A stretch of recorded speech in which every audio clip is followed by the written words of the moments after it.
Kau janganlah cuti, susah lah kalau kau tak ada. Maknanya penting. Aku cuti esok, ya ke? Elok-elok maknanya orang senang hati bila kau cuti. Pergilah kau. Lama-lama lagi bagus.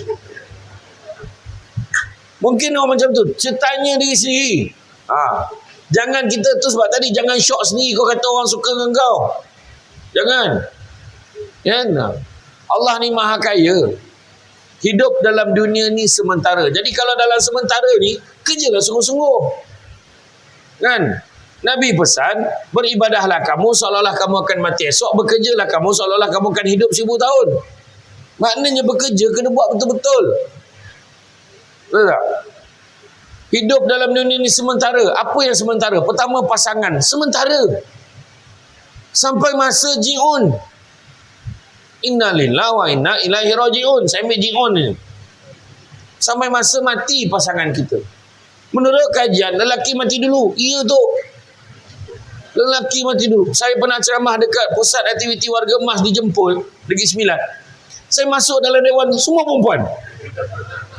Saya kata, lah, semua perempuan dengan lelaki tak ada ke? Menyaut makcik tu. Lelaki habis mati dah. Saya punya tergelak berair mata tu.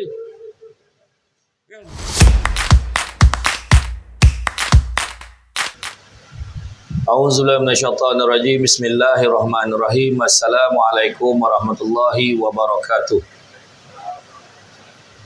Dan selamat pagi, salam sejahtera. Alhamdulillahirabbil alamin, wassalatu wassalamu ala asyrafil anbiya wal mursalin wa ala alihi wa sahbihi ajmain. Subhanaka la ilma lana illa ma 'allamtana innaka antal alimul hakim.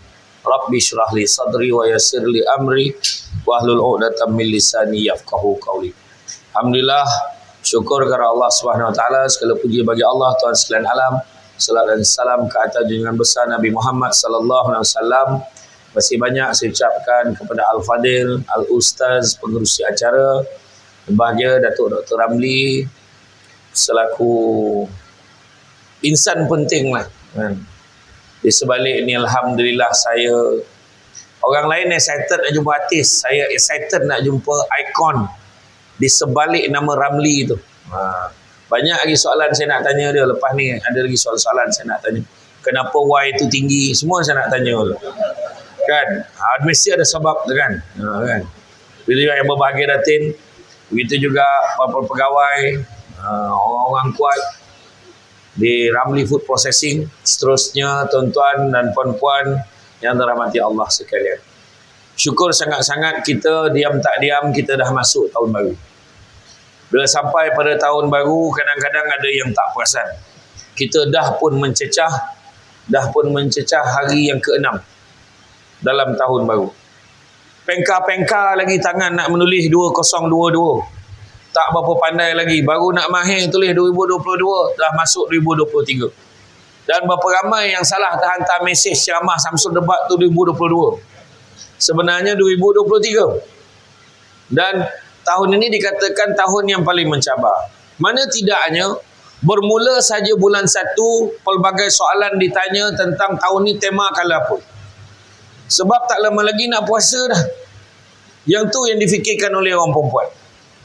Orang lelaki cukup tak tahan dengan soalan seperti itu. Ya? Cabarannya sangat besar. Dan bila kita kata masuk aja tahun baru, sudah tentu orang kaitkan dengan azam.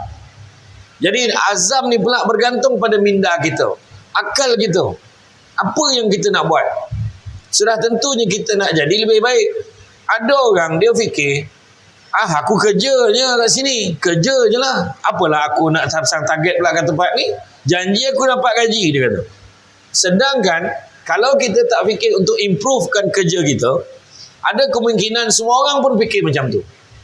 Dan bila semua orang tak nak improvekan kerja dia, ada kemungkinan production akan terganggu, output akan terganggu. Dan pada ketika itu mungkin kita tidak mampu lagi bersaing di dalam pasaran, dan ada kemungkinan organisasi terjejas, maka ada kemungkinan kita hilang pekerjaan. Bermula dengan sikap kita yang tak nak mengubah diri kita menjadi lebih baik. Faham ke tak faham? Memang agak laju dan saya tak akan explain apa yang saya cakap tadi. Sebab kalau saya ulang, takut bunyinya dah tak sama. Macam tu. Jadi, azam baru. Kita dengan minda baru. Tu sebabnya ada kata-kata menyebut, kekayaan yang paling besar adalah akal. Kemiskinan yang paling besar adalah bodoh. Keburukan yang paling buruk adalah terpesona pada diri sendiri. Perasaan bagus. Dan semula-mula perbuatan adalah akhlak yang baik. Saya ulang balik. Kekayaan yang paling besar adalah akal. Kemiskinan yang paling besar adalah bodoh. Keburukan yang paling buruk adalah terpesona pada diri sendiri. Dan semula-mula perbuatan adalah akhlak yang baik. Akal kita ni kita kena gunakan dengan sebaik mungkin. Bila masuk tahun baru, pelbagai azam yang biasa kita dengar. Antaranya nak menurunkan berat badan. Itulah yang masih lagi belum dapat saya laksanakan. Bayangkanlah, belum ceramah lagi dah dihidangkan nasi lemak. Macam mana nak kurus, kan? Dan begitu juga, ada yang berazam untuk mendapat keputusan cemerlang dalam peperiksaan.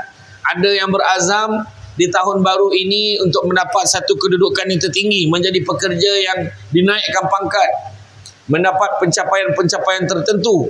Dan begitu juga ada orang yang ingin memantapkan hubungannya dengan rakan-rakan, jiran-jiran dan khususnya keluarganya untuk menjadi lebih bahagia. Mungkin.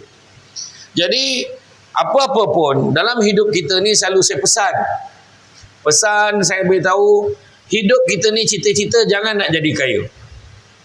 Jangan nak jadi kaya. Sebab tanyalah Datuk Dr. Ramli sendiri. Pada dia sekarang ni belum kaya lagi. Walaupun dia dah ada 1000 pekerja, rumah besar, kan? Dah ada pekerja yang ramai. Tapi tu belum kaya lagi. Sebab kaya ni tak pernah ada full stop. Tapi kejarlah bahagia. Kerana satu hari nanti kita akan sedar, bukan semua perkara boleh dinilai dengan harganya. Deep betul. Kan? Macam tu lah. Betul? Apalah gunanya kita kaya, tapi kalau hati tidak tenteram. Itu sebabnya kejarlah bahagia. Dan kalau pun nak kejar kaya, kejarlah kekayaan hati. Seperti mana yang disebutkan dalam satu hadis daripada Abu Hurairah dari Nabi SAW, baginda bersabda, bukanlah kekayaan itu kerana banyaknya harta, akan tetapi kekayaan itu adalah kaya hati, yakni selalu merasa cukup. Hadis riwayat Bukhari. Jadi makna kata kita kena rasa cukup. Nabi ada sebut, anak-anak Adam kalau diberikan 2 lembah emas, dia akan minta lembah yang ketiga. Tak pernah cukup. Tapi Nabi juga sebut, carilah rezeki yang halal. Kerana sesungguhnya yang halal itu cukup buat kamu. Bukan hanya kerja dekat sini cari rezeki yang halal. Produk yang dikeluarkan pun halal. Saya pun berdebar-debar ini. Apakah yang akan saya bawa balik? Kan? Jadi kena prepare lah. Kalau tak ada. Kan? Geram pula aku tengok daging-daging ni. Tak adalah, tu betul. Kan? Jadi mana kata, cari yang halal itu cukup buat kamu. Dan Nabi juga beritahu. Nabi beritahu, manusia yang paling kaya adalah manusia merasa cukup dengan apa yang dia ada. Maknanya bila merasa cukup ni, Nabi ajar kita syukur. Minda kita yang pertama sekali duduk dekat dalam ni, syukur. Kita duduk mungkin ada tak puas hati. Aduh, berseller pula. Contoh. Ada yang tak puas hati. Lamalah dia ni ceramah. Contoh. Tapi, bila duduk berseller macam ni, satu perkara kita kena ingat, kita semua ada kerja. Dekat luar sana, ada orang kulu kilir bawa file folder ni. Kulu kilir tengah bandar raya ni. Round satu bandar. Sebab tengah cari kerja. Tak ada kerja. Kita ada profession. Siapa yang dah lebih 10 tahun kerja? Tak ada. Tak ada. Ada seorang. Sini kat dia. Nak beritahu diam tak diam, dia dah kerja berapa lama dah. Dulu mula-mula dia pun tak sangka. Kalau orang tak tahu, oh makna kau kerja kilang lah. Bukan. Saya bukan kerja kilang. Kan? Tapi saya bekerja di dalam industri. Industri halal. Yang mana besar pahalanya kalau kita niatkan kerana Allah. Sebab nak jadikan kerja kita ni sebagai satu ibadah, 3 syarat. Benda baik, diizinkan oleh Allah, niat kerana Allah, dapat pahala ibadah. Benda baik tak kat sini? Ada. Mana ada masuk ganja ke apa semua? Kan? Ada ke? Letak duit-duit haram ke dalam tu? Tak ada. Tak ada. Benda baik dah tu. Diizinkan oleh Allah. Makna kerja tu berdedikasi. Ikut peraturan. Masuk pukul berapa? Ini dah dekat pukul 8. Masih lagi dekat lepak corner. Apa nama kedai tu dia? Kedai lepak ya apa dia? Tu saya tak pergi kedai tu. Saya pergi jauh sikit. Itu pun bocor juga maklumat. Datang ustaz jangan minum sini, ustaz dalam. Aku baru nak menghirup air lemon tu. Kan? Saya memang biasanya Datuk, saya memang kalau ceramah atau apa, biasanya dalam setengah jam atau 1 jam sebelum, kemungkinan besar saya dah ada dekat-dekat dengan kawasan tu. Sebab saya jenis tak suka datang lewat. Tapi kalau ada orang call saya pagi time tu, ustaz kat mana ustaz? Jadi ke program ni? Bukan batal ke? Jangan ustaz, orang dah ramai dah ni. Saya jadi kewak bergurau. Dan saya memang tak akan lewat insyaAllah. Saya kalau ceramah pagi dekat KL pukul 9, saya akan subuh dekat Tol Sungai Besi. Sebab saya tak biasa jam. Orang Negeri Sembilan ni, dia memang tak biasa jam. Dia boleh meninggal dalam kereta tu kalau jam. Dia tak boleh. Dia kalau setengah jam tu teruk lah tu. Orang yang lain dah biasa. Tu yang saya heran dengan orang Kelantan ni. Mana orang Kelantan? Terengganu mana? Hari raya dia boleh balik kampung 22 jam dalam kereta. Itu bukan jam tu. Itu menetap namanya. Punya lama dalam kereta. Dia dapat cuti awal. Dia boleh balik 1 hari sebelum raya. Sebab apa? Nakkan suasana. Otak dia. Saya kata tak faham aku. Orang Negeri Sembilan. Orang Negeri Sembilan dia tak boleh. Dekat Bandar Seremban je. Oh teruk. Tak ada setengah jam kat situ. Dia teruk. Macam saya pergi Brunei lah. Di Brunei Darussalam. Negara dia tak besar. Jadi bila saya sampai je dekat airport, saya tanyalah petugas tu, jauh ke daripada airport dia nak pergi ke UBD, Universiti Brunei Darussalam? Jauh juga, dalam 15 minit macam tu. Bayangkan 15 minit jauh. Bayangkan kalau dia naik bas daripada Seremban pergi Kelantan. Aku rasa tak tahu berapa kali nazak dalam bas tu, tak tahu lah. Macam kita dah biasa kan. Tu dia. Jadi daripada hadis tadi yang Nabi pesan tadi, pertama kita kena ingat, kekayaan untuk tahun baru ni kita kena fikir, kekayaan yang dilihat dalam Islam bukannya pada pemilikan harta yang banyak, tapi dilihat kepada kita merasa syukur dengan apa yang kita ada. Tapi syukur dengan kerjaya kita ni, minna kita ni kena perbetulkan. Syukur ni bukannya gosok dada, Alhamdulillah, syukur dah tu. Tak cukup. Kata Imam Al-Ghazali, syukur tu mesti ada 4 perkara. Syukur mesti ada 4 perkara baru dikatakan syukur. Benda ni kena sedar ni. Walaupun ada staf kita nama syukur, dengar betul. Yang pertama, lisan sebut, Alhamdulillah aku masih ada kerjaya. Alhamdulillah aku ada kerja di Ramli Food Processing ni. Alhamdulillah aku ada sumber rezeki untuk menyara kehidupan keluarga aku. Yang kedua, hati.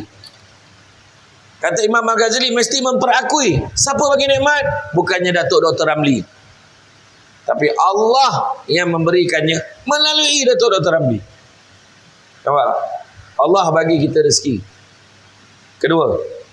Ketiga, tindak tanduk dan perangai mesti kerja bersungguh-sungguh, sebab itu melambangkan syukur. Kerja main-main, tak apa, janji dan gaji masuk, maka itu tak cukup syukur lagi. Dan yang keempat, memelihara nikmat supaya tidak rosak, kata Imam Al-Ghazali. Makna kerja ni ikutlah the do and the don'ts. Datang awal, kerja mesti macam ni, ikut prosedur, SOP, keselamatan kena ikut. Jangan kecewa kena pakai tudung color yang sama. Kan? Tak glamour. Lepas ni nak ambil gambar dengan Samsung debat pula tu. Tudung hijau. Tak apa. Tak ada hal. Saya okey je. Gambar tengah RM50. Gambar $120. Tak ada lah. Jadi makna kata memelihara nikmat kita supaya tidak rosak. Dan begitu juga berapa ramai orang yang kaya di atas dunia ini yang memiliki harta namun sentiasa merasa masih kurang. Berapa ramai orang yang rasa hidup dia tak beruntung, dengan tahap kalau kita tengok, ya Allah, apa lagi yang tak beruntung dengan hidup engkau. Itu sebab kita kena belajar bersyukur dengan apa yang kita ada. Itu sebab mak kita dulu masa kecil-kecil lah, yang seingat saya lah, walaupun susah, mak selalu marah. Apa lagi yang tak cukup? Soalan dia. Dia tak tanya apa lagi yang tak ada, banyak lagi yang tak ada ni. Dia tanya apa lagi yang tak cukup. Dulu baju sekolah sepasang cukup. Kasut sekolah sepasang cukup. Anak-anak kita hari ni cukup? Tak cukup. Songkok atas bumbung. Kasut main kawan masuk dalam longkang. Balik datang tengah sebelah je kasut. Baru hari kedua balik sekolah, dah bertukar pasal box dengan pasal box kawan. Budak hari ni nama macam mana? Dulu lain, sekarang lain. Tetapi itulah nak mengajar anak-anak kita tentang syukur. Dia akan jaga. Kita dulu tulis nama semua, jaga. Sekarang kita mana ada tulis nama? Maknya yang tuliskan nama. Kan? Berbeza sungguh dulu dengan sekarang. Sebab kita terlupa untuk mendidik anak kita daripada kecil tentang syukur. Dan begitu juga Imam An-Nawawi berkata, kaya yang terpuji adalah kaya hati. Hati yang selalu merasa puas dan tidak tamak dalam mencari kemewahan dunia. Kaya yang terpuji bukanlah dengan banyaknya harta dan terus menerus ingin menambah dan terus menambah. Maka jadilah seorang pemilik hati yang kaya dengan perasaan cukup. Allah uji muda dengan tua, sehat dengan sakit, lapang dengan sempit, hidup dengan mati, kaya dengan bukan dengan miskin. Allah uji kaya dengan kecukupan. Ada orang kaya tapi tak cukup-cukup. Itu sebab hari ini bekerjalah dengan sesungguhnya. Sebab kita tak tahu. Cuba kita tanya balik diri kita. Kalaulah aku mati, agak-agak kawan-kawan aku rasa susah tak dengan aku mati? Weh, susah weh kalau dia tak ada. Ya Allah, dia tu dah lah rajin. Dia tu memang mudahkan kerja orang semua. Ataupun kalau kita mati, eloklah dia tak ada. Senang sikit, dah tentu-tentu kita cover kerja dia. Ini dia ada, kita cover kat kerja dia. Eloklah dia tak ada. Tanya balik, kat mana kedudukan kita? Kan? Adakah kita ni penting dalam organisasi kita? Tanya balik. Kau janganlah cuti, susahlah kalau kau tak ada. Maknanya penting. Aku cuti esok, ya ke? Elok-elok maknanya orang senang hati bila kau cuti. Pergilah kau. Lama-lama lagi bagus. Mungkin orang macam tu. Tanya diri sendiri. Jangan kita tu sebab tadi jangan syok sendiri kau kata orang suka dengan kau. Jangan. Kan? Allah ni maha kaya. Hidup dalam dunia ni sementara. Jadi kalau dalam sementara ni, kerjalah sungguh-sungguh. Kan? Nabi pesan, beribadahlah kamu seolah-olah kamu akan mati esok, bekerjalah kamu seolah-olah kamu akan hidup 1000 tahun. Maknanya bekerja kena buat betul-betul. Betul tak? Hidup dalam dunia ini sementara. Apa yang sementara? Pertama, pasangan. Sementara. Sampai masa ji'un. Inna lillahi wa inna ilaihi raji'un. Saya ambil ji'un ni. Sampai masa mati pasangan kita. Menurut kajian, lelaki mati dulu. Iya tu. Lelaki mati dulu. Saya pernah ceramah dekat pusat aktiviti warga emas di Jempol, Negeri Sembilan. Saya masuk dalam dewan, semua perempuan. Saya kata, lah, semua perempuan dengan lelaki tak ada ke? Menyaut makcik tu. Lelaki habis mati dah. Saya punya tergelak berair mata tu.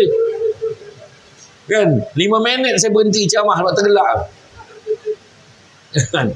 Menurut kajian, lelaki mati dulu. Sebab perempuan buat baik dengan suami. Jangan kasar-kasar, jangan keras-keras. Apa yang suami nak tu setuju je. Faham? Tak lah. Dia nak makan burger, setuju. Dia nak minum air tu, setuju. Macam tu lah. Jom kita pergi bercuti, okey. Macam tu. Jangan banyak buat pinaan. Ni bila Datuk Dr. Ramli sebut, ingat nak pergi bercuti dah. Datin dah mula senarai dah. I rasa kalau bercuti, dia dah tahu dah. Dia akan buat pinaan. Contoh. Kan? Wah, sudahnya, ayolah ikutlah. Macam tu kan. Malah lelaki ni yang tu. Sebab lelaki banyak berfikir. Betul. Sementara, jadi suami isteri biarlah saling berpegangan tangan, saling berpimpin bersama untuk menuju kejayaan bersama. Kedua, duit, harta benda, semuanya dunia. Kan? Tapi bukanlah makna tak payah kerja. Tapi maknanya, duit tu biar dimanfaatkan ke arah kebaikan. Macam kita kerja hari ni kan. Dapat gaji, asingkan mula-mula sekali. Nak bagi mak ayah berapa? Sedekah berapa? Kemudian baru bayar bil. Mesti cukup. Jangan risau. Jangan habiskan duit tu bayar semua lah. Tapi maknanya, kita settlekan lah. Pun settlekan yang paling utama sekali, iaitu mak ayah kita. Mungkin keluarga kita. Kalau mak ayah dah tak ada, mungkin mak ayah mertua. Kalau mak ayah mertua pun dah tak ada, okey, keluarga kita. Yang mustahak dulu, kena jaga. Harta benda sampai masa habis. Betul tak? Masa habis. Jadi, biarlah kita habiskan ke jalan yang baik. Dan yang ketiganya, jawatan, pangkat, kedudukan sementara. Cuba tengok pilihan raya baru ni. Siapa sangka? Kita undi ni, kita tak nak ni. Kita undi dia, tak nak ni. Dua-dua dapat. Nak cakap apa? Kuasa Allah. Macam beli barang lah. Beli barang ni, pilih. Tak tahulah dapat free gift. Macam tu lah kena. Tak adalah. Saya bukan cerita politik pun. Tapi nak beritahu gambaran Allah bagi tentang jawatan ni semua sementara. Saya pernah bergelar pengarah undang-undang yang disebutkan oleh Ustaz tadi. Legal advisor. Pengarah undang-undang. 80 orang puak kuasa di bawah saya. Saya ada 10 orang pembantu takbir. Saya ada 10 bailiff yang buat kerja untuk saya. Saya ada 2 PA. Seorang India, seorang Melayu. Shima dengan Yogesh. Ingat lagi? Sampai masa pencen, saya dah ada kad pesara. Tunjuk dekat hotel dapat diskaun 10%. Bila dah pencen, orang tak ada lagi dah tabik kat saya. Tolong angkat barang saya. Tak ada. Sementara, Datuk Ramli pun dah sebut. Saya pun dah nak pencen dan nak lepaskan pada generasi next generation. Kan? Sampai masa pencen. Kan? Apa lagi nak lah tu kan? Duit dah banyak. Tak adalah saja buah-buah tu. Tapi betul.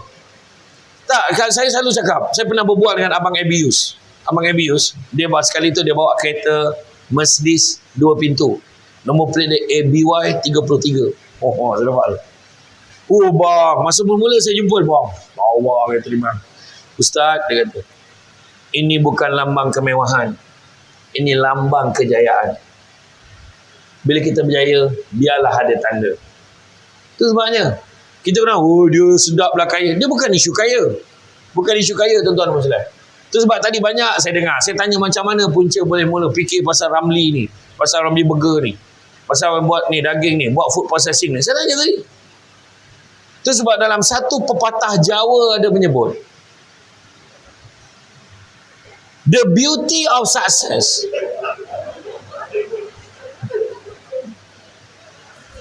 The beauty of success is not the achievement, but the journey. Keindahan sesuatu kejayaan itu bukanlah pencapaiannya, tapi perjalanannya. Hari ni you all datang kerja, punch card, dah ada sistem, buat mesinnya, usinnya, tepuk, keluar. Tapi sebelum nak jadi itu, Datuk Dr. Ramli dah buat macam-macam dah. Kejap punggahnya. Punggah barang ni. Tepek. Potong. Semua dia dah buat dah. Jadi kau jangan nak tipu dia. Semua benda bawah ni. Bawah ni. Bawah kapet dia tak ada. Kau tak nak tipu. Semua dalam poket dia. Kau jangan nak bohong. Datang muka je ni. Tahu dah kau nak MC. Dah tahu. Kan? Nak cuti, nak MC, muka nak minta M1. Semua tahu. Masa saya jadi pengarah undang-undang macam tu lah. Dulu masa saya jadi pengarah, tak tahu kenapa Allah bagi satu deria. Kalau saya tiba-tiba sebelum pergi meeting, saya singgah satu kedai minum, mesti jumpa budak saya minum situ. Tak tahu kenapa Allah bagi kelebihan tu. Bila saya masuk kedai minum tu, budak puak kuasa ni semua bangun. Dah bos. Dah sudah. Air penuh lagi. Dah sudah apa? Itulah dia. Jadi apa pun, kita kena usaha untuk menanam azam kita untuk menjadi lebih baik. Minda baru. Itu sebabnya ada satu lagi paper yang saya boleh bentang nantilah next time, iaitu tajuk dia rejuvenasi minda. We have to rejuvenate ourselves, otherwise we harden. Kita kena merejuvenasikan minda kita, kalau tidak kita akan menyusahkan orang. Jadi maknanya confirm kena panggil lagi ni ya? Jadi bila cerita kita kena ubah, nak berjaya dalam hidup, tanyalah Datuk Dr. Ramli. 5 perkara tak boleh elak nak berjaya. Pertama, prosesnya panjang. Dia tak akan berlaku sekelip mata. Nak sampai ke tahap ni, saya pun terkejut. Ini kilang ke ataupun apa, bangunan simposium ni besar betul sampai ke hujung signboard dia. Itu saya terlajak kena minum depan tu. Saya membaca tu tadi. Alasan kan. Tak, untuk ada satu struktur organisasi yang sehebat ini, dia bukan tiba-tiba. Dan baru saya tahu ini dah ada ni tempat yang kedua kan. Tempat Bandar Tun Razak, sini satu lagi di yang dia Pulau Indah Kelang. Kelabang Kelang. Maknanya benda ni sampai ke tahap tu, ya Allah, saya admire, bukan saya dengki, saya kata aku pun kena buat macam tu lah. Aku kena. Saya nak buat kilang melahirkan penceramah. Semua pakai macam tu, tapi sama agak je lah. Tapi betul itu yang saya buat dulu, melahirkan pemidato dan penebat dulu masa di universiti. Itu sebab saya satu-satunya penebat dan pemidato di universiti bersara awal. Masa saya final year, saya berhenti dah sebab saya dah menang semua. Buat apa saya nak masuk lagi? Jadi saya ambil setahun untuk develop junior-junior saya. Itu sebab UiTM sekarang ni kalau masuk debat pidato, busuk-busuk pun semi final. Sampai sekarang. Kalau tidak dulu kena belasah je. Saya develop. Saya tak nak saya je jadi champion, tapi belum cukup berjaya kalau saya tak boleh develop orang lain jadi champion macam saya. Itu sebab itu prosesnya panjang, nombor satu. Kedua, nak berjaya mesti ada komitmen. Datang kerja, datang awal, punch card. Sekarang pakai thumbprint ke pakai ni lagi thumbprint. Tak lama besok itu pun ada yang tipu tu. Dia siap ni kulit ni, dia letak dekat eraser tu, dekat pemadam tu, cap minta tolong touchkan untuk dia. Tak lama besok pakai mata kiri kanan. Betul. Komitmen, datang awal. Kalau minum, jangan minum lama-lama. Ada masa untuk minum. Ini lepas minum. Minum je kerja. Lepas tu ada tempat lepak. Ingat tak tahu ke ada pot lepak kau? Tempat bertenang. Okay guys, hari ni ada berita baik. Apa dia? Datuk Dr. Ramli tak ada. Tempat biasa, jangan. Ni contoh. Sini tak jam tu, sini tak jam tu. Ni tempat lain, ni outlet dekat New Zealand. Bukan dekat sini. Pulau Indah pun tak ada. Tempat lain. Yang ketiga, kenapa? Ada fokus. Proses panjang, komitmen. Ketiga, fokus dengan apa yang kita buat. Jangan leka, sebab boleh jadi kecederaan dan sebagainya. Boleh jadi kecelakaan sebab kita melibatkan mesin dan sebagainya. Jaga, fokus dengan kerja kita. Keempat, kepatuhan pada peraturan dan undang-undang. Disiplin kena ada. Dan yang kelima, perlu ada yang disebut sebagai keberterusan, ataupun Datuk Dr. Ramli sebut sebagai konsistensi, ataupun penceramah selalu sebut istiqamah. Dia tak boleh hari ni rajin, besok malas, rajin balik, lepas tu malam malas, rajin balik, tak boleh. 5 ni semua kena ada. Kalau anak kita ambil periksa pun kena ada 5 ni. Proses panjang. Kena ada komitmen datang kelas. Kena fokus dalam kelas. Kemudian kena ikut peraturan. Tak boleh langgar disiplin. Kalau tidak boleh kena gantung sekolah. Dan last sekali kena konsisten. Hari-hari kena belajar. Pemain bola sepak. Ingat tak pemain bola sepak? Dia nak main wakil negara. Bukan tiba-tiba boleh wakil negara. Dia kena main sekolah dulu. Main daerah. Main negeri. Kemudian kalau ada potensi, nampak skill dia bagus, orang akan serap dia dalam skuad kebangsaan. Kedua, komitmen. Datang training. Mesti datang training.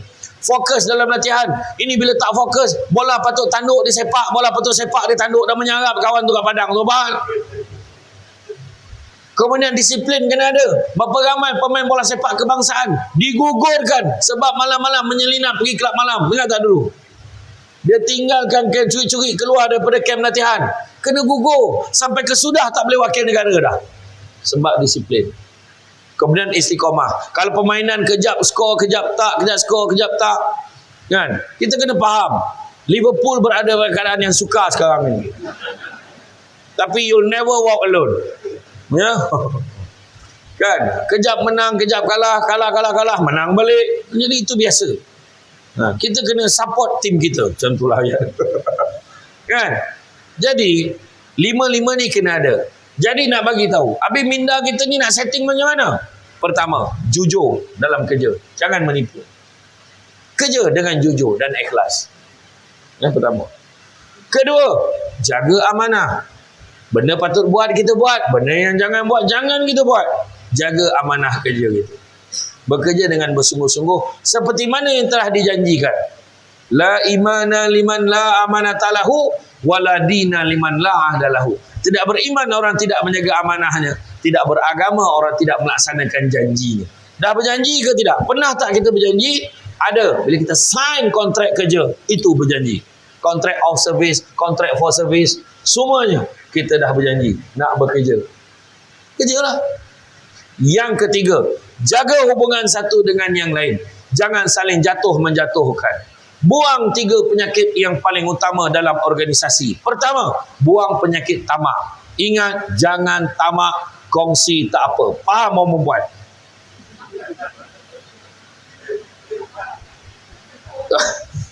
Cuba jangan sangka buruk. Jangan tamak, kongsi tak apa. Maksud kongsi itu sedekah, bantu orang susah. Jangan tamak, kongsi tak apa. Faham? Faham tak? Saya tak pernah sebut pasal kongsi suami. Saya kata cepat sangat fikir. Cepat sangat sangka buruk. Bantu orang susah, bantu orang yang memerlukan. Faham itu pertama. Kedua, dalam organisasi, penyakit yang boleh merosakkan juga penyakit sombong. Jangan sombong-sombong. Dunia ni sementara sifatnya. Kena cakap tadi, nak sombong buat apa? Akulah paling lama. Aku dah 11 tahun. Contoh. Aku dengan Ramli ni, rapat-rapat memang ngam dengan dia. Kau jangan main-main. Nama aku Ramlan. Contoh, ada ke Ramlan? Ada Ramlan? Tak ada. Masih baik tak ada. Kan? Dia sombong dengan tu. Tak ke mana pun. Penyanyi yang hebat dulu. Tiba-tiba dia masuk ke Gavaganza. Dia minta nyawa nak nyanyi lagu sendiri. Bukan lagu orang, lagu sendiri. Tak boleh nyanyi. Nampak tak? Yang jadi hero dulu, Datuk Rosyamno. Rosyamno marah betul aku boleh bawa nama dia ni. Kau janganlah usik nama aku. Kan dulu dia berlakon hero Malaya. Sekarang dah berlakon jadi bapak dah. Jalaluddin Hasan dulu jadi hero. Pun dah berlakon jadi atuk. Nampak tak? Sampai masa kita nak sombong sampai tahap mana? Jawatan yang ada macam saya jadi pengarah tu dipinjam je sampai masa pencen. Nampak tak? Saya jadi penceramah. Berapa lama ni Samsul debat ni? Ni tengah top 5 ni. Orang panggil lah datang. Kapan juga aku datang kat sini. Saya banyak-banyak tempat hari ni saya excited betul. Sebab saya yakin lah.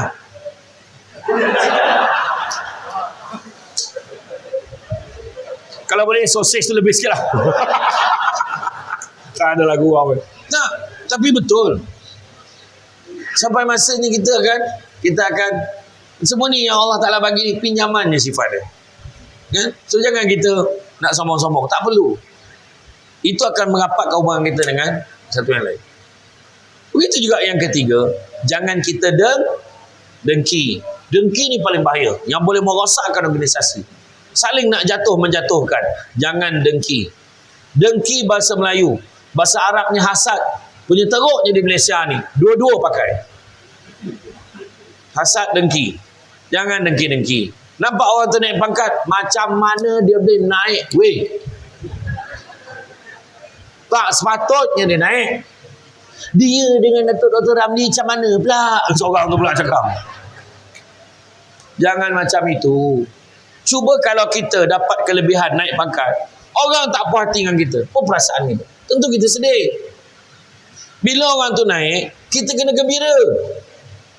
Dengannya dia kahwin, macam ada seorang kahwin. La ilaha illallah. Dengan dia dapat anak, dia beranak, okey, dia tak sibuk. Jangan dengki dengan orang. Bila orang dapat satu kegembiraan, kita kena gembira sama. Faham? Kena gembira sama. Kita kena sama rasa gembira macam mana orang tu gembira. Jangan kita dengki-dengki dengan orang. Kemudian apa? Kadang-kadang orang tu dapat kelebihan, dia pilih sebagai pekerja cemerlang. Cemerlang? La ilaha illallah. Penilaian telah dibuat. Kena terimalah. Kalau kita tak dapat, kena terima. Kita belum cukup cemerlang lagi di mata pihak pengurusan. Nanti. Okey? Seterusnya, apa yang kena ada? Percaya pada hikmah. Aku kerja rajin-rajin, aku tak naik pangkat pun. Aku kerja rajin-rajin, gaji aku macam tu juga. Tak, jangan. Aku kerja rajin-rajin, mudah-mudahan ada ganjaran yang Tuhan nak bagi ke aku. Tuhan bagi kita sihat. Tuhan bagi suami romantik. Assalamualaikum sayang. Sayang, abang balik. Abang penat aku kerja hari ni. Tak apa, saya duduk sini biar abang picit belakang saya. Tak naklah susahkan abang aja sayang. Nampak tak? Tuhan bagi suami romantik. Sayang, saya bancuhkan air. Hari ni abang bawa kuih lambang kasih sayang kita. Kuih apa tu bang? Kuih couple. Ada ke kuih couple? Ada, cuba saya tengok. Punya kuih cakui. Kuih cakui kan couple tu. Tuhan bagi tu. Kan? Mungkin Tuhan tak bagi kita naik pangkat, tak bagi itu, tak bagi. Dia bagi kita anak ramai. Rajin dia beranak. Pas orang. Assalamualaikum, salam, beranak lah.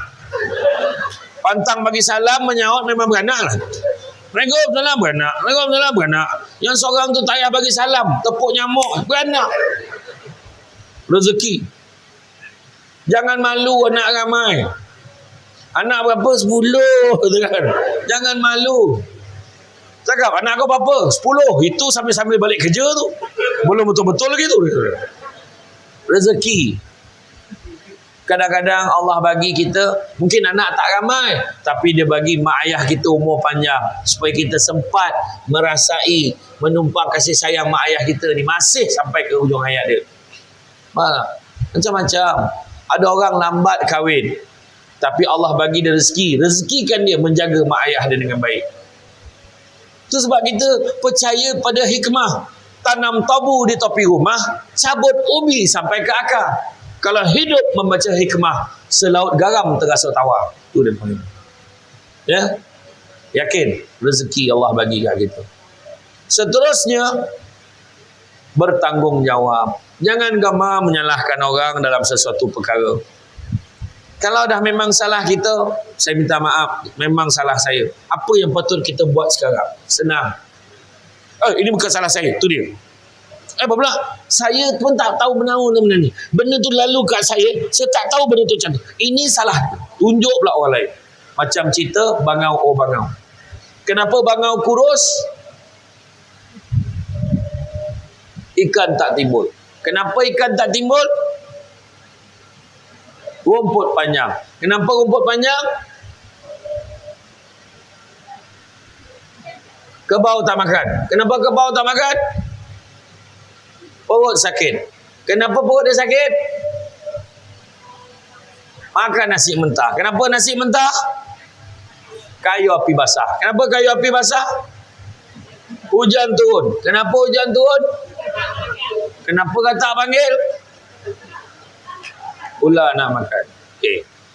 Jadi Datuk Datin berbanggalah kerana memiliki pekerja yang masih hafal lagu tu. Aku saja cuba tadi beri menjawabnya. Lepas ni apa? Wah, tu lagu Tadika dulu tu. Sebenarnya lagu tu ajar kita supaya jangan menyalahkan orang. Akhirnya binatang yang paling gentleman adalah ular. Ular mengaku memang makanan aku. 3 kali dia jawab sambil merenung mata orang yang bertanya. Memang makanan aku. Memang makanan aku. Memang makanan aku. Dan hujung tu ada satu lagi rakaman yang telah dipadamkan audionya oleh Jabatan Arkib Negara, iaitu So What? Dia tanya, orang tak boleh tanya dah. Bila kita tanggungjawab, orang tak tanya dah. Seterusnya, respon positif. Kena ada. Naik perkeliling dekat situ. Ni, dekat whiteboard ni. Health and Safety Notice Board. Ataupun ada notis beritahu. Mulai berapa hari bulan, semua staf tidak dibenar lagi minum begini-begini. Masa minum dipendekkan begini. Contohlah. Semua staf hendaklah macam ni. Semua staf hendaklah submit ni. Klaim mestilah hantar macam ni. Tengoklah respon negatif. Ini kecoh lah. Semua susah korang lain-lainnya. Ada satu ayat yang best. Korang yang muda-muda ni buatlah. Akak dah nak pencen. Seorang tu pula. Positif. Semua yang dikeluarkan tu, keputusannya tu, semuanya telah diputuskan setelah perbincangan dibuat di peringkat atasan. So positif. Semua staf naklah balik pukul berapa? Okey, maknanya sebab nak tingkatkan produktiviti. Terima. Perubahan perlu dibuat dari masa ke semasa. Baru kita akan kekal relevan. Ya. Dan seterusnya, kita ikhlas dalam bekerja. Apa maksud ikhlas? Ikhlas yang kita kerja sungguh-sungguh, serah pada Tuhan untuk bagi yang terbaik untuk kita. Malam tadi, berapa ramai yang tertidur tanpa sempat minta panjang umur? Tengah tengok drama tu yang budak tebing tu. Terlelap. Alah yang drama yang apa tu, yang Aish tu dengan siapa? Alah menyampah lah, aku tak tengok. Menyampah pula. Saya pun tak tengok orang share dalam TikTok. Dah, bila tengok drama tu terlelap. Tengok YouTube, bongap ke kepala. Tidur. Tiba-tiba pagi tadi, kita bangun lagi. Allah izinkan kita hidup lagi. Tak ada siapa pun yang bangun pagi tadi kecewa. Aduh, kenapalah hidup lagi ni? Tak ada kan? Semua orang rasa gembira bila Allah Ta'ala bagi ruang dan peluang. Maka manfaatkan masa yang ada. Maka, minda, next step yang kita kena buat. Ingat pesan saya. Pertama, kita kena cepat. Jangan lambat, kita akan ketinggalan. Cepat berubah. Cepat improve. Cepat berjaya. Kedua, hadir kerja. Jangan ponteng. Sebab setiap kita penting untuk organisasi. Ketiga, pastikan kita apply apa yang disampaikan menerusi ceramah-ceramah, menerusi latihan-latihan yang diberikan. Kita mesti amalkan. Kemudian mantapkan pengetahuan kita. Mana yang kita lemah, bertanya. Malu bertanya, sesat barat. Sesat jalan tak adalah sebab ada map sekarang. Jadi maknanya kita cuba improve diri kita. Mana yang tak bagus, kita bagi bagus. Kepada sahabat-sahabat yang datang dari Bangladesh dan Pakistan, improve cakap bahasa Melayu pula. Dan kita pun improve cakap bahasa Inggeris. Saya dulu masa sekolah Semak Labu, hari Rabu diwajibkan bahasa Inggeris. Satu perkataan bukan Inggeris, yang keluar pada mulut, denda 50 sen satu perkataan. Itu sekolah saya dulu. That's why. Itu sebabnya setiap hari Rabu, apa yang berlaku di sekolah Semak Labu, senyap sunyi. Tak ada siapa pun bercakap. Macam tu. Jadi mana improve diri kita.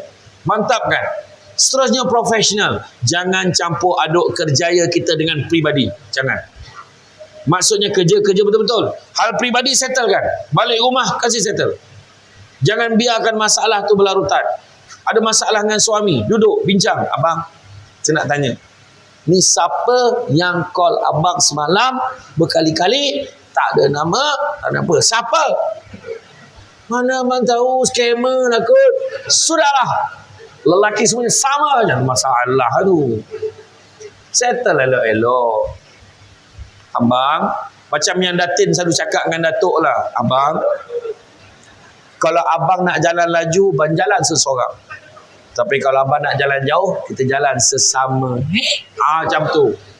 Maknanya, settlekan masalah. Boleh? Ini contoh, saya agak-agak je. Datin tak pernah cakap pun, saya memang mandai. Ya. Kemudian apa lagi? Seterusnya, apa yang kita kena ada adalah beriltizam, bersungguh-sungguh dalam melaksanakan tugas kita supaya dapat hasil yang terbaik. Itu saya dah sebut tadi. Dapat hasil terbaik, organisasi akan jadi lebih berkembang. Kita akan buka brand satu lagi. Siap melantik penasihat undang-undang. Legal advisor. Mungkin penasihat syariah ke? Mana-mana yang boleh, yang layak. Contoh, saya tak cakap saya. Wah, tak adalah gurau. Kan? Jadi mana kata, buat department-department tu. Sebab, memang betul. Sekarang ni, tu sebab orang sebut Chief Idea Officer, CIO. Kenapa? Sebab dalam menepani masuk 2023 onwards, idea merupakan makanan untuk industri. Kita tak boleh selesa dengan apa yang kita ada. Kita kena improve daripada masa ke semasa. Kalau ingat tak telefon dulu? Handphone yang dulu tu lah.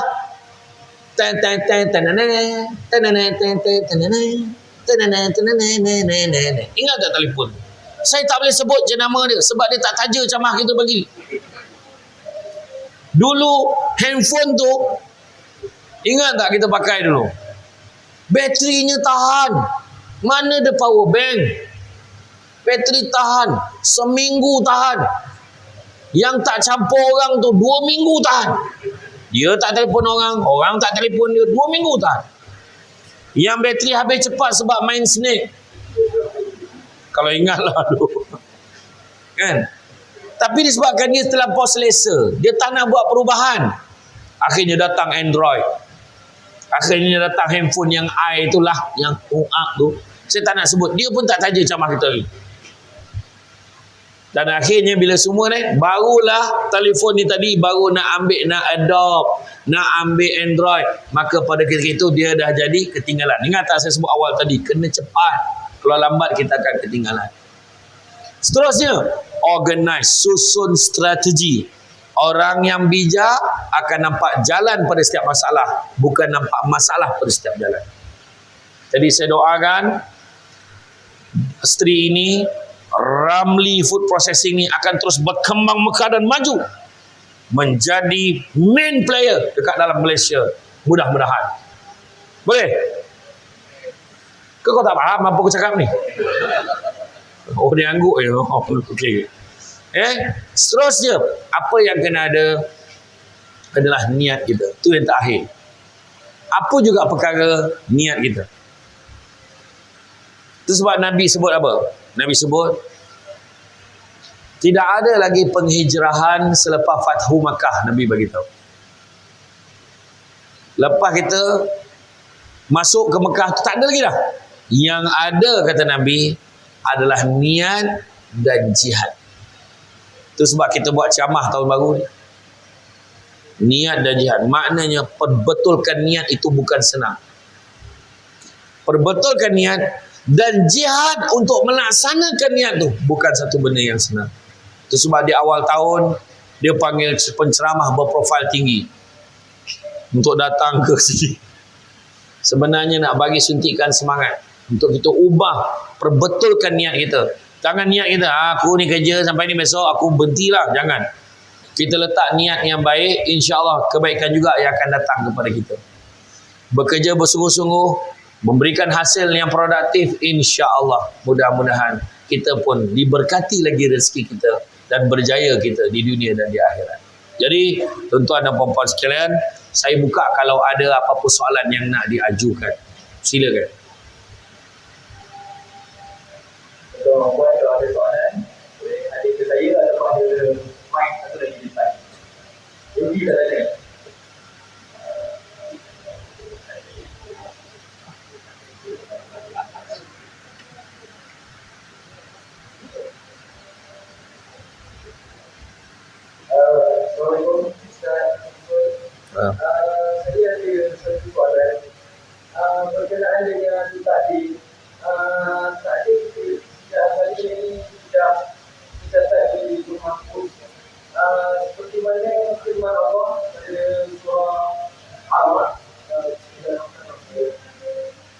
ولا يغير ما قوم حتى يغير ما في أنفسهم. Yang bermaksud sesungguhnya Allah tidak akan mengubah nasib sesuatu kaum melainkan mereka mengubah diri. Macam mana kita nak ubah nasib kita tersebut? Okey. Ini kita berkaitan dengan rukun iman. Salah satunya percaya pada qada dan qadar. Itu sebabnya kalau kita tengok takdir ni memang betul, dah ditulis. Tetapi kerahsiaan takdir tu, tak ada siapa yang tahu. Hanya Allah yang maha mengetahui. Tetapi kita boleh berusaha, berdoa. Mungkin kalau ditakdirkan kita sepatutnya begini, tapi dengan doa-doa kita patuh, kerja baik-baik, mudah-mudahan Allah Ta'ala makbulkan permintaan kita yang sepatutnya. Contohlah, kalau ikut tulis tu mati, masa ni mati dah ni. Tapi sebabkan kita minta kebaikan-kebaikan, orang semua pun doakan kita, mudah-mudahan pada ketika itu berubah dengan mendapat yang lebih baik lagi. Itu sebab kalau kita berharap pada takdir, sudahnya tak payahlah buat apa-apa, tunggu je lah. Macam tu lah, tunggu. Macam kita cakap lah, bab takdir ni kan, kita nampak air ni, letak. Tu tulis, air kosong, nak buat macam mana? Kan, macam ni lah. Kita letak macam tu kan. Orang cakap, kalau kau tak ambil, kau takkan boleh minum. Kita cakap. Tetapi takdir Allah ni rahsia. Datang seorang isteri, menyuapkan, bang, minum. Apa dia minum? Nampak tak? Makna kata, kita jangan cakap takdir ni macam kita boleh rancang susun-susun suka kita. Tak. Allah Ta'ala maha mengetahui. Itu sebab dia kata Allah tak akan mengubah nasib sesuatu kaum melainkan kaum itu sendiri mengubahnya. Maknanya Allah bagi hint, kita boleh ikhtiar. Nampak tak?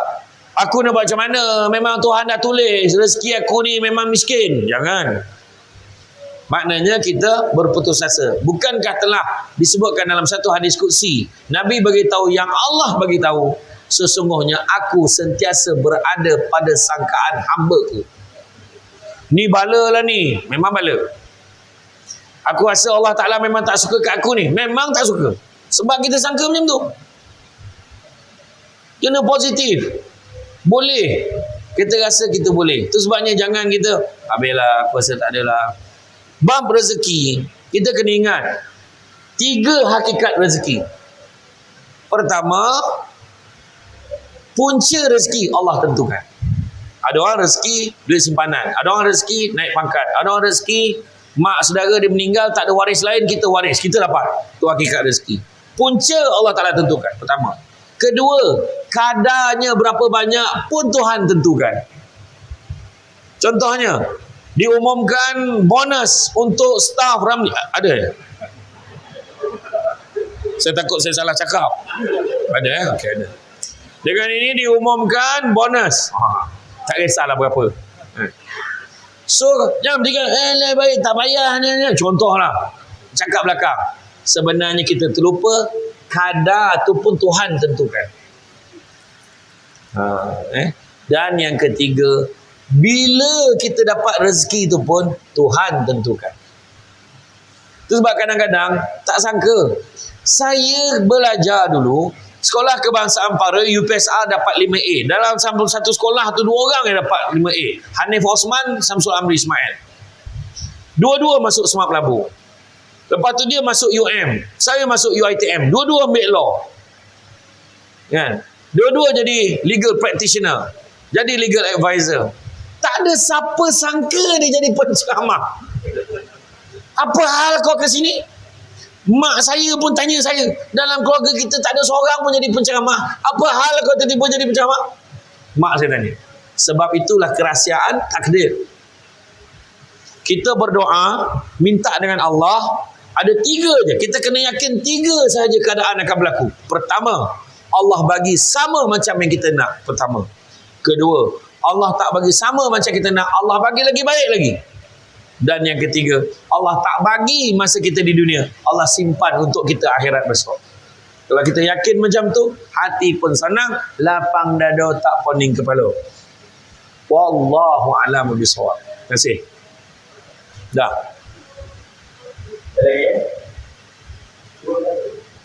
Bolehlah, ada soalan ni. Lagi.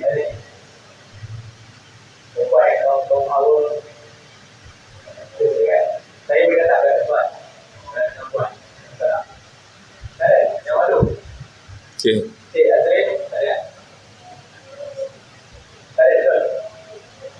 Okay. Kalau tak ada, saya nak share dengan semua. Last, sebagai penutup. Satu lembaran hikmah nukilan Buya Hamka yang bertajuk Terlena. Kata Hamka, waktu berlalu begitu pantas menipu kita yang terlena. Belum sempat berzikir di waktu pagi, hari sudah menjelang siang. Belum sempat bersedekah pagi, matahari sudah meninggi. Niat pukul 9 pagi hendak solat duha, tiba-tiba azan zuhur sudah terdengar. Teringin setiap pagi membaca satu juzuk Al-Quran, menambah hafalan satu hari satu ayat, itu pun tidak dilakukan. Rancangan untuk tidak akan melewatkan malam kecuali dengan tahajud dan witir, walaupun hanya 3 rakaat, semua tinggal angan-angan. Beginikah berterusannya nasib hidup menghabiskan umur, berseronok dengan usia, lalu tiba-tiba menjelmalah usia di angka 30, sebentar kemudian 40, tidak lama kemudian terasa menjadi 50. Dan kemudian orang mula memanggil kita dengan panggilan Tok Wan, Atuk atau Nenek, menandakan kita sudah tua. Lalu sambil menunggu sakaratul maut tiba, diperlihatkan catatan amal yang kita pernah buat. Astaghfirullahalazim, ternyata tidak seberapa sedekah dan infak cuma sekadarnya. Mengajarkan ilmu pun tidak pernah ada. Eratkan silaturahim tidak pernah dibuat. Justru, apakah roh ini tidak akan melolong, meraung, menjerit, menahan kesakitan di saat berpisah daripada tubuh ketika sakaratul maut?